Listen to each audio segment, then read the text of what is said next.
Selamat pagi dan salam sejahtera. Baik, kita akan teruskan atau kita akan mulakan kelas kita untuk untuk perbincangan soalan. Okey, jadi kita akan pergi ke soalan percubaan trial tahun 2023.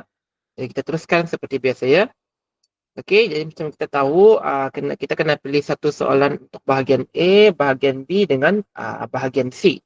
Okey, tulis dalam bentuk esei kena ada 3 komponen iaitu pendahuluan, isi dengan penutup. Jadi untuk kelas kita pada hari ini kita akan lebih untuk melihat apakah isi-isi penting yang perlu ataupun yang sepatutnya dijawab oleh para pelajar untuk setiap soalan yang akan dipaparkan sebentar sahaja lagi. Baik, kita akan pergi kepada bahagian A. Baik. So, bahagian A ada 2 soalan. So, kita teliti satu persatu. Okey, soalan pertama, teks Sulalatus Salatin memaparkan pelbagai jenis ilmu. Berdasarkan pernyataan tersebut, huraikan ilmu yang ada pada pembesar Melaka dalam konteks pembangunan insan.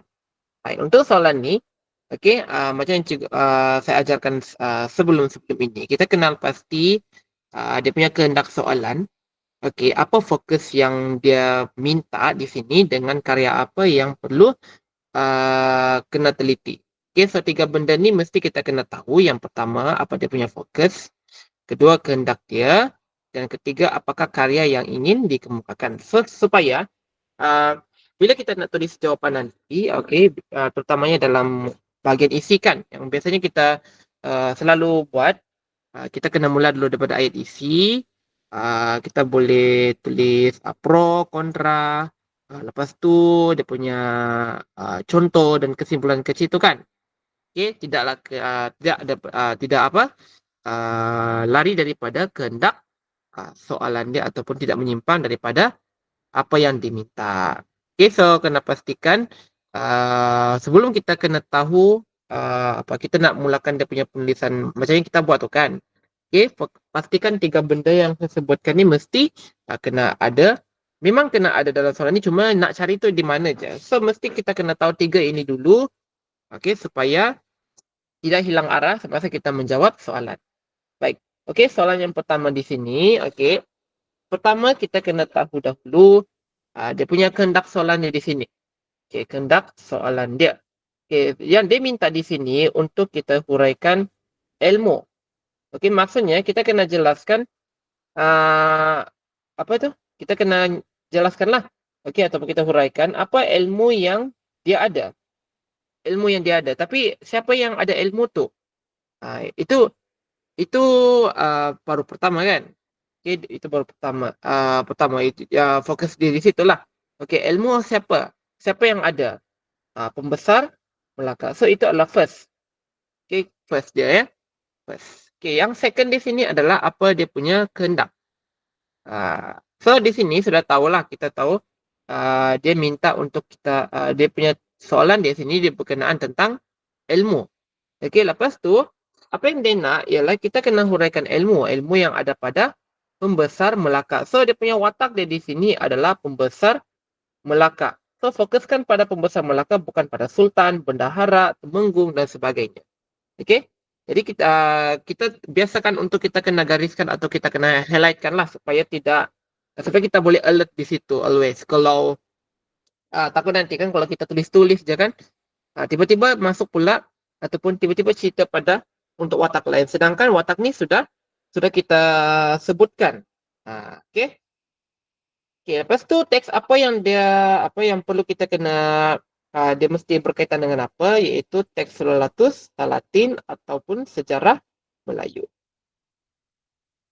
Okey, baik. Baik, jadi apa isi apa 5 isi yang mesti kita kena kemukakan untuk menjawab soalan ini?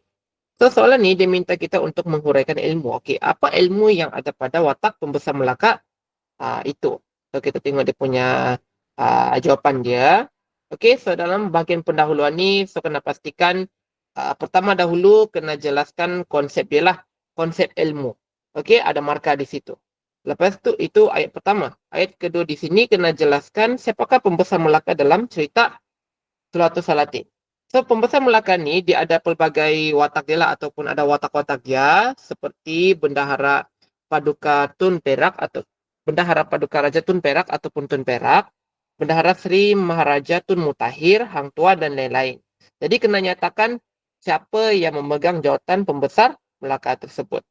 Lepas tu, kemukakan isi-isi penting yang kita hendak jelaskan tanpa menghuraikan. Sebab kita nak buat dalam bahagian pendahuluan.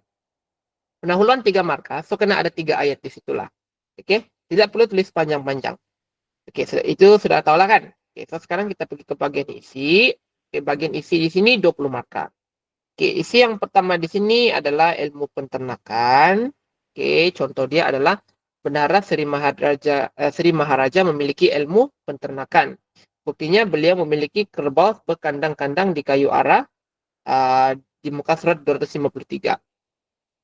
Okey, yang kedua adalah ilmu seni atau lukisan. Contohnya Hang Nadim memiliki ilmu seni atau lukisan.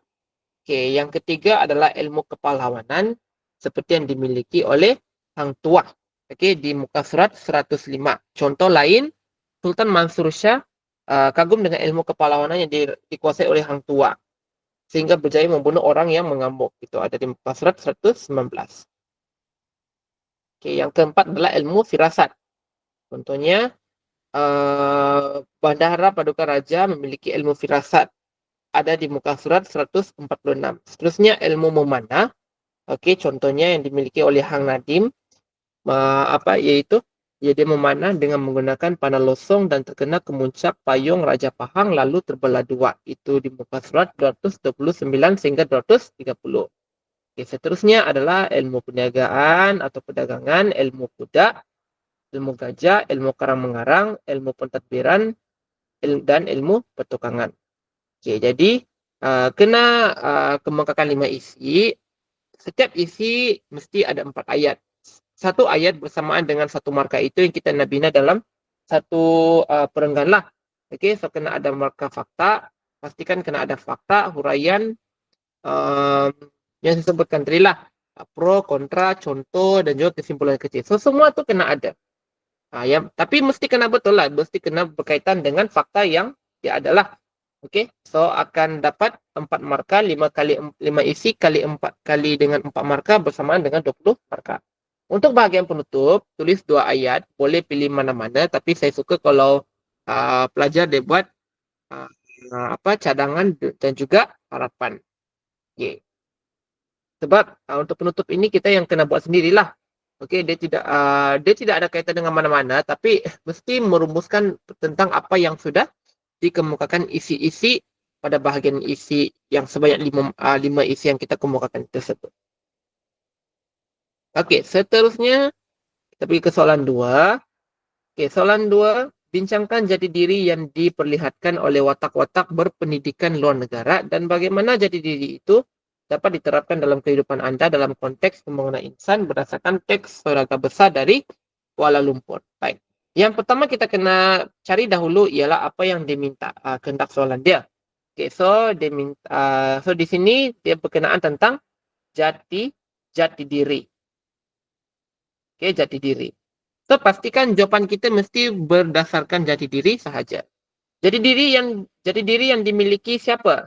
Okay, watak-watak berpendidikan luar negara. Jadi kita kena tahu watak-watak berpendidikan luar negara ni siapa dalam teks tersebut. So teks apa? Saudara Besar dari Kuala Lumpur. Okey. Dia minta juga di sini ialah bagaimana jati diri itu dapat diterapkan dalam kehidupan anda. So maksud dia mesti apa yang jati diri yang diperlihatkan oleh setiap watak tu dia mesti berkaitan dengan diri kita. So sebab di sini dia cakap bagaimana jati diri itu dapat diterapkan dalam kehidupan anda. So, bila kalau dia sebutkan perkataan anda, mesti kita kena sebut saya dalam jawapan. Bukan tulis balik anda. Anda tu dia merujuk kepada pelajar. Pelajar itu atau calon itu. So, dia macam kita kan, kalau kita jawab tu mesti kena sebutkan saya lah. So, kena sebutkan saya.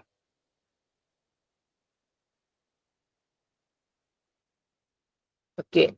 So, dalam bahagian pendahuluan di sini, jelaskanlah apa itu jati diri ya. Okey, lepas tu ayat kedua bagi tahu, senaraikan watak-watak berpendidikan luar negara. So siapa? So pastikan sudah tahulah. Okey, sudah baca teks kan. Jadi mesti kena tahu siapa watak yang disebut, yang dimaksudkan tersebut. Okey. Senaraikan watak-watak berpendidikan luar negara seperti Encik Muhammad, Rahim, Robert, Tan Sri Syed, Arif dan Sheikh Syed Salim Al-Maki. Kemudian senaraikan isi-isi penting dalam jawapan. Kalau tak ingat semua, at least ingat Encik Muhammad, Rahim, Robert lah. Okey? Ataupun Encik Muhammad, Rahim. Tapi kalau dia sebutkan watak-watak berpendidikan luar negara, maksudnya kita kena ingat 5 lah. Okey? Sebab kita nak masukkan dalam bahagian isi. Okey? Bahagian isi. Okey, jadi diri yang pertama ialah berpandangan jauh atau berwawasan dalam kehidupan. So, ada 2 contoh di sini dia bagi. Yang pertama adalah apabila Rahim semasa Rahim belajar di London. Okey, dan berjaya memperoleh ijazah dalam bidang pengurusan dagang. Okay, namun begitu, dia berhasrat untuk kembali ke tanah air untuk mencurahkan baktinya. Sanggup bekerja dengan syarikat Lombong Lembah Tualang, asalkan ayahnya bersetuju dengan rancangan Lebay Ma'ruf berhubung dengan tanah wakaf di kampung Ulai. Okay, itu yang ditunjukkan oleh watak Rahim. Untuk Encik Muhammad pula, dia tidak mahu bangsanya diperlekehkan oleh bangsa asing yang diketahuinya masih tertinggal dalam dunia perniagaan. Okay, jadi dia ada idea lah macam mana untuk memperkembangkan perniagaannya. Okay, terutama melibatkan firma serba dagang internasional. Okey, di mana kita nak sebutkan saya, kita kena sebutkan dalam bahagian kesimpulan kecil atau dalam skema jawapan dia disebut sebagai penegasan. Okey. Dalam fakta huraian contoh, semua tu kan. Okey, kita kena jelaskanlah macam biasalah. Okey, dan di ayat terakhir, di bahagian penegasan atau kesimpulan kecil, kena sebutkan saya. Okey, so contoh dia macam ni. Saya perlu mempunyai wawasan yang jelas supaya saya menjadi gigih agar apa yang dirancang dapat dicapai. So, pastikan dia punya penegasan atau kesimpulan kecil itu dia mesti berkaitan dengan fakta yang kita kemukakan. Okay. Sama juga untuk fakta-fakta yang lain. Yang kedua adalah amanah atau atau tanggung jawab. Bukan bertanggung jawab tapi tanggung jawab. Ya. Okay. Yang ketiga adalah bijaksana atau bijak bertindak dalam mencari penyelesaian, berilmu pengetahuan luas, berani. Okay, merendah diri dan gigih. Okay. Macam kalau awak tanya, okay, kalau penegasan ni macam mana kita nak buat? Okay. Tak kisahlah macam mana ayat dia macam mana nak buat lah kan. Yang penting sebutkan saya. Okay, kena sebutkan saya. Alright. Okay, so take note di sini. Okay. Dalam setiap isi tu kan, okay, dia sebenarnya mesti kena ada wakil satu orang watak. Okay. Kena ada dia kalau biasa, dia kalau biasa kalau kita tahu lebih, so kita kena letakkan satu fakta tu dia mesti 2 orang watak. Faham tak? Okey, satu isi tu kan dia mesti kena ada 2 orang watak lah. Sekurang-kurangnya ada 2. Kita kena, maksudnya kita kena bagi 2 contoh lah. 2 contoh. Macam tu. Tapi kalau kita cuma mampu ingat satu watak untuk setiap fakta je, tak ada masalah. Cuma di sini apa yang dia maksudkan ialah watak yang dipilih mestilah lebih dari 2 orang watak. Kita jangan buat satu. Kita kena buat 2. Ini terutamanya dalam bahagian pendahuluan lah. Okey, dalam bahagian pendahuluan. Dan untuk bahagian contoh, macam yang contoh pertama ni kan. Okey, bahagian isi. So, dia masukkan 2 contoh. Kalau boleh, kita kena letak 2 contoh lah. Okey, supaya nanti mungkin satu contoh tu dia salah. Satu contoh lagi tu betul. So, yang betul tu yang kita ambil. Okay, jadi macam mana kita nak pastikan boleh buat macam tu? Okey. So kita kena tahu dia punya perwatakan yang ada pada setiap watak tersebut. Kan? Kita baca nota di bahagian watak perwatakan kan? So at least kita boleh dapat tahu di situ dan kita boleh ambil sebagai contoh. Okey. Di setiap perwatakan dia tersebut ada jati diri yang diamalkan. Jadi kita highlightkan di situ, kemudian kita cuba untuk hafalah dia punya jati diri dengan perlakuan yang ditunjukkan oleh setiap watak tersebut. So pastikan setiap fakta dia di situ dia mesti kena ada dua orang watak yang berkaitan lah. Baik, kita masuk ke dalam bahagian B. Oke, bahagian B sini, berdasarkan novel Saudagar Besar dari Kuala Lumpur, jelaskan kepentingan pendidikan dalam konteks pembangunan masyarakat. Oke, so di sini dia secara umum, oke, apa yang diminta di sini adalah kita diminta untuk jelaskan kepentingan pendidikan dalam berdasarkan teks Saudagar Besar dari Kuala Lumpur. So, kena pastikan ada 5 fakta yang disertakan dengan 5 contoh yang betul dan berkaitan. Paham? Oke. Jadi diminta di sini tentang kepentingan pendidikan berdasarkan novel Saudagar Besar dari Kuala Lumpur. Oke, yang pertama, mewujudkan perpaduan masyarakat yang berbilang kaum. Oke, contohnya Rahim, Robert, dan Mahani belajar di sekolah yang sama. Sistem pendidikan yang diterima oleh mereka telah memupuk perpaduan yang akrab antara mereka bertiga. Oke, kedua adalah membentuk masyarakat yang lebih bersikap prihatin terhadap masyarakat. Contohnya, pendidikan tinggi yang diterima oleh Rahim menjadikannya anggota masyarakat yang prihatin terhadap penduduk kampung Pulai yang terlibat dengan perpindahan ke Felda akibat pembukaan Lombong. Ketiga adalah membentuk masyarakat yang mempunyai akhlak yang mulia. Contoh dia, pendidikan yang diterima oleh Mahani telah menjadikan dia sebagai anggota masyarakat yang berbudi bahasa sehingga berjaya memikat hati Cik Puan Tipa dan isteri pengeluh Mahmud untuk dijadikan sebagai menantu. Keempat, melahirkan masyarakat yang mempunyai pengetahuan dan kemahiran yang tinggi. Contohnya, pendidikan yang diterima oleh Robert dalam jurusan kejuruteraan Lombong luar negara telah memberi peluang kepada Robert untuk bekerja di syarikat Lombong Lembah Tualang. Dan akhir sekali adalah melahirkan masyarakat yang seimbang dan bersepadu. Contohnya, walaupun Rahim belajar dalam jurusan pengurusan dagang di luar negara, dia tetap mempunyai pegangan agama yang kukuh. Oke, buktinya dia tidak terpengaruh dengan budaya Barat. So, ada lagi pelbagai fakta seperti mengubah status sosial masyarakat atau taraf hidup, melahirkan masyarakat yang matang, melahirkan masyarakat yang berdaya saing, dan melahirkan masyarakat yang utuh jati diri. Oke, nah, kena pastikan kena ada dia punya contoh, contoh yang bersesuaian lah, terutama bagian contoh. Oke, sebab kalau kebanyakan pelajar kita ingat contoh kan dia akan lebih kepada apalah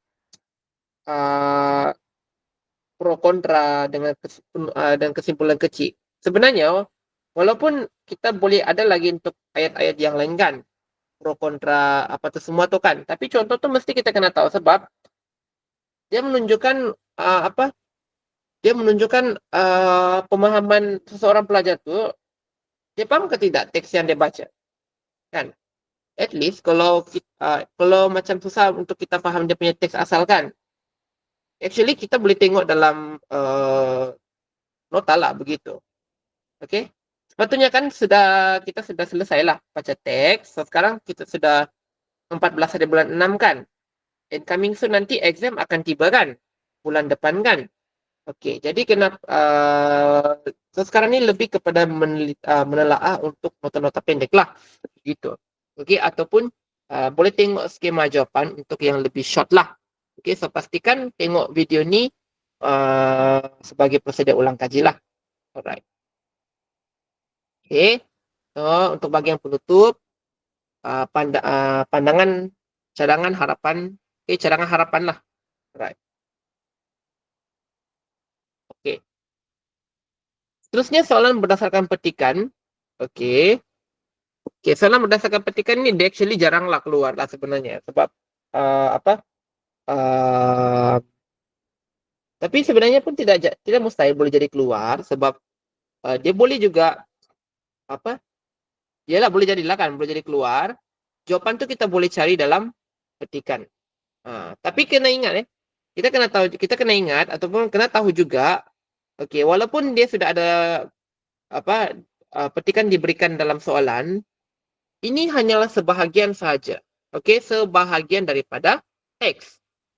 Maksudnya macam ni kan, contoh begini, dia ambil daripada dia ambil sekerat-sekerat, faham tak? Kita kena tahu keseluruhannya juga sebab soalan ni, okey, walaupun dia berdasarkan daripada petikan, kita kena tahu daripada A hingga Z. Okey, kita boleh cari di luar. Kita boleh cari di luar petikan. Tapi kalau kita masih lagi boleh cari poin-poin yang ada dalam petikan ni untuk kita kaitkan dalam soalan yang diminta. Macam contoh ni kan, berdasarkan petikan di atas, suraikan rasa cinta akan alam sekitar dalam konteks pembangunan masyarakat. So, kalau ada dalam petikan ni, boleh kita cari. Tapi, let's say, kalau dia tidak ada, kita kena cari juga di luar. Okey, sebab ini hanyalah sebahagian. Lagipun dia tak bagi tahu sini kan, dipetik daripada mana kan. Dia bagi tahu juga, tapi dia tak bagi tahu daripada bab mana. Ya. So, kena pastikan kita ada pengetahuan yang cukuplah untuk menjawab soalan ni. Kalau tak confident untuk menjawab soalan berdasarkan petikan, walaupun kita boleh cari jawapan dalam petikan, jangan pilih kalau kita tak tahu. Ya? Okey.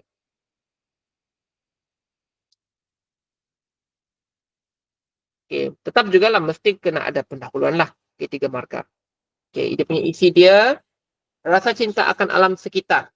Rasa cinta akan alam sekitar dia berbeza dengan cara-cara menjaga alam sekitar. Kalau rasa cinta akan alam sekitar tu dia lebih more kepada mengekspresikan perasaan kita.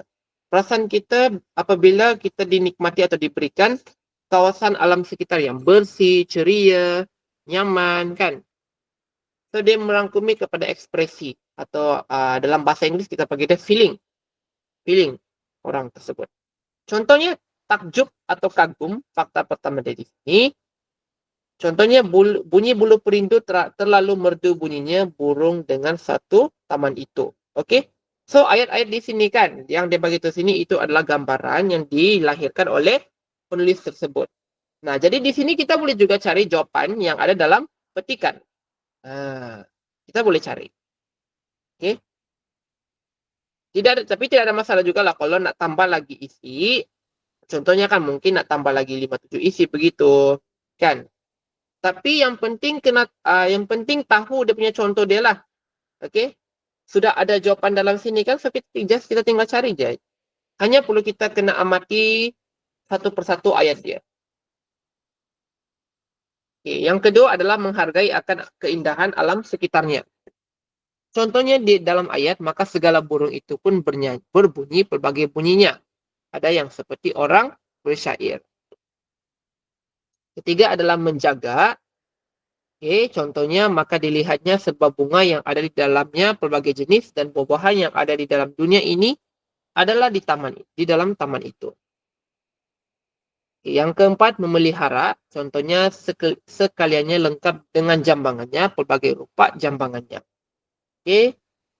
Fakta seterusnya, melindungi. Contohnya, maka awan pun seperti dapat dicapai lakunya dan akhir sekali mengekalkan. Contohnya, setelah segala mergastua dan segala kayu-kayuan di dalam taman itu.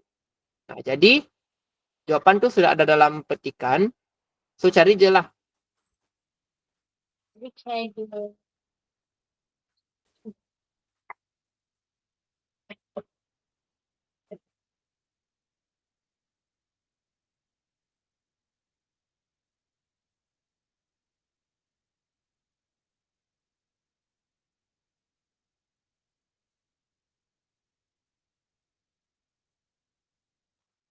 Okey, sorry, kita teruskan. Alright. Okey, so macam tadi jawapan tu cari dalam petikan, okey? Cari dalam petikan. Okay, walaupun macam saya cakap tadi lah, walaupun kita boleh mampu untuk mencari di luar, tapi yang perlu kita kena pastikan adalah contoh tersebut. Okey, contoh itu. Okay, contoh tu, kalau kita tak mampu ingat, kita cukupkan je lah 5 fakta dengan berpandukan X di sini sajalah. Alright. Kalau tak confident, pilih soalan yang seperti biasa sajalah. Okay, sebab kadang-kadang soalan berdasarkan petikan pun dia akan buatkan kita kill. Okay. Sebab mesti kena berdasarkan daripada petikan ni, walaupun saya bagi tips di sini, boleh juga cari di luar petikan. Itu pun kalau ingat dia punya ayat dia lah dalam buku. Kalau tak ingat, kita berbaloi je lah cari di sini saja. Cari jawapan dalam teks sini saja. Okey, boleh faham ya? Alright, kita pergi kepada bahagian C, tapi kita lihat dulu sekejap, 1 menit dulu. Kita tinggal lagi untuk mencari kita bincangkan lagi di bahagian C.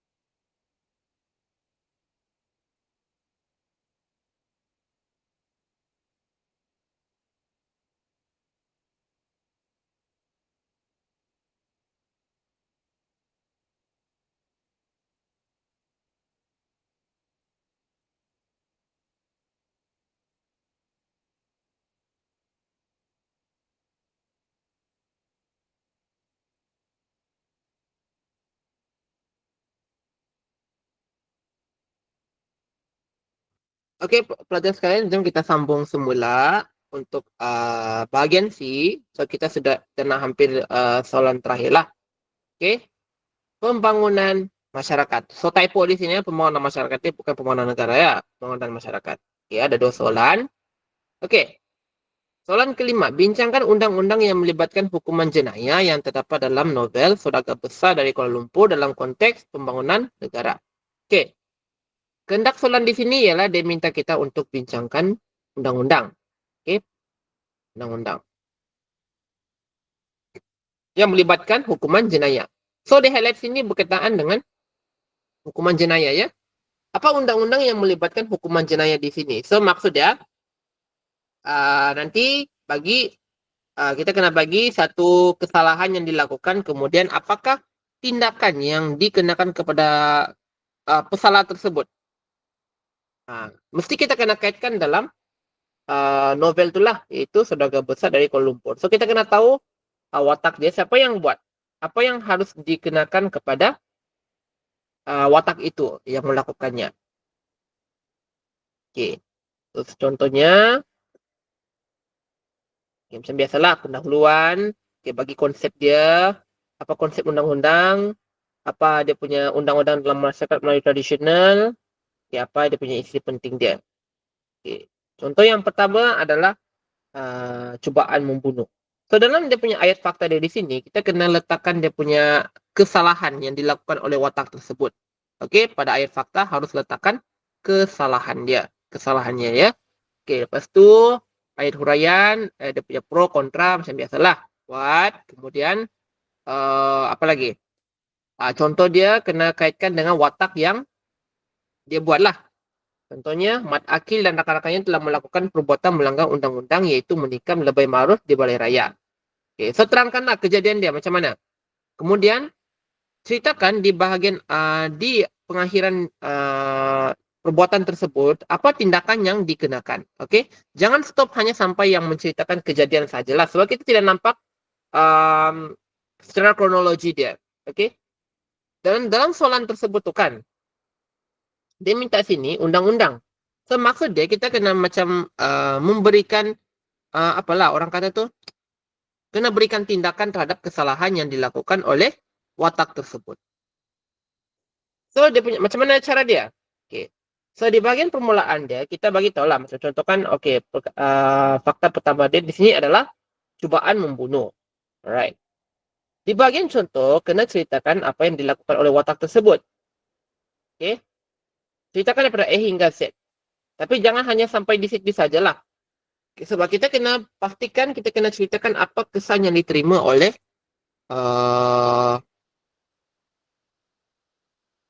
kesan yang diterima oleh apa itu? Oleh watak tersebut. Okey, faham? Kesan yang diterima oleh watak tersebut. Akibatnya, mereka telah berjadi tangkap oleh pihak berkuasa dengan bantuan kemat jerangkung.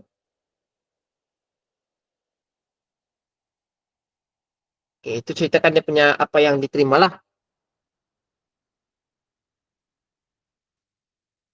Sekejap ya.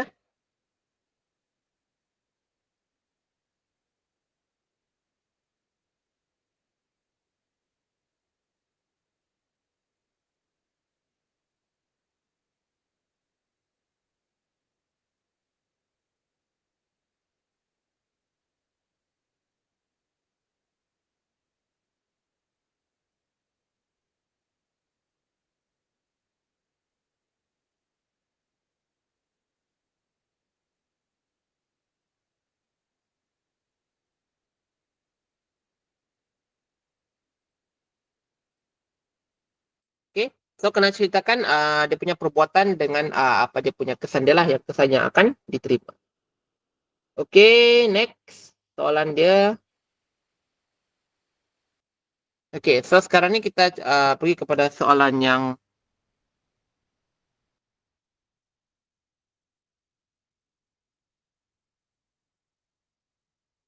Okey, so akhir sekali, okey, soalan dia adalah kita kena minta ceritakan kegiatan pertanian secara diri.